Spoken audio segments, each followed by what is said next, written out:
Hello friends, welcome to my channel. இன்றைக்கி என்ன பார்த்தோம்னா ஒன்றுமே செய்யலைங்க. நமக்கு உடம்பு சரியாதனால எதுவுமே செய்யலை. வீடாக இல்லை, தலைகீழாக இருக்குது. அதை க்ளீன் பண்ணுறதுக்கே நான் தெம்பை ஏற்றணும் ஃபஸ்ட்டு. அதுக்காக ஹஸ்பண்டு ஜூஸ் வாங்கிட்டு வாங்க, அது வாங்கிட்டோம்னு சொல்லிக்கிறேன். அதை குடித்தாதான் நான் தெம்பேறி வேலையே செய்ய முடியும். அப்படி இருக்குது. சமையல் ரூம் ஒரு பக்கம் ஒரு மாதிரி இருக்குது, பெட்ரூம் பாப்பா அதுக்கு மேலே இருக்குது. படுத்து எல்லாம் அப்படியே கிடக்குது. இன்னும் உதறியும் அடித்து எல்லாம் வீட்டை க்ளீன் பண்ணால் அப்பா அது புது தெம்பு வேணும். 2 நாள் அவர் தாங்க சமையல் பண்ணார். சமையல் ரூம் பார்த்தீங்கன்னா பாருங்கள் எப்படி இருக்குன்னு.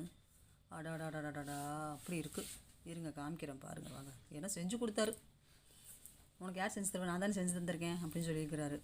அதனால் சரி கம்முன்னு அவர் செஞ்சு கொடுக்குறத சாப்பிட்டுட்டு சமையல் ரூமை நம்ம தெம்பானதுக்கப்புறம் க்ளீன் பண்ணிக்கலாம் அப்படின்னு வச்சுருக்கேன். வாங்க சமையல் ரூமை பார்க்கலாம். பாருங்கள் எப்படி இருக்குது பாருங்கள். வச்ச இடத்துலையா இருக்குது அது. ஸோ ஒரு இடம் க்ளீனாகவே தெரியல பாருங்கள். ஜென்ஸு சமையல் பண்ணால் இப்படி தான் இருக்கும் போல இருக்குது. எல்லாமே இப்படி இருக்குது. திறந்தா மூடி வைக்கலை.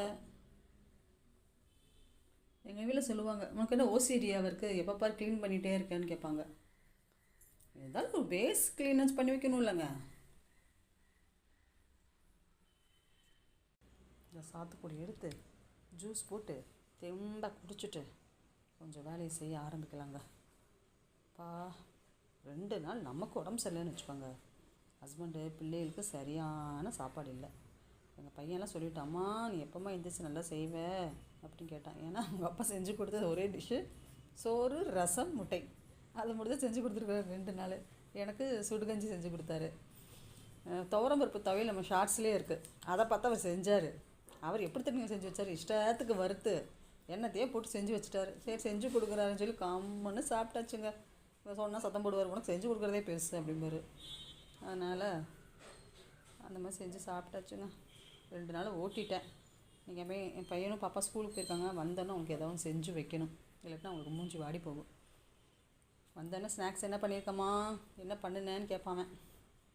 அதனால் வந்து அவனுக்கு ஏதோ ஒரு டிஷ்ஷு ஃப்ரைட் ரைஸாக ஏதோ ஒன்று செஞ்சு அவனுக்கு மனசாக குளிர வைக்கிற மாதிரி இதையே ஒன்று கொடுக்கணும். அவனுக்கு பாப்பா கூட பிரச்சனை இல்லைங்க, ஏதோ ஒன்று சாப்பிட்டுக்கும், அம்மா இதை புரிஞ்சுக்கும். அவனுக்கு அப்படி இல்லை, சாப்பிட்ற இன்ட்ரெஸ்ட், சின்ன பையன் தானேங்க. சரி அவனுக்கு செஞ்சு கொடுப்போம் அப்படின்ட்டுருக்கேன். தேங்க்ஸ் ஃபார் வாட்சிங்.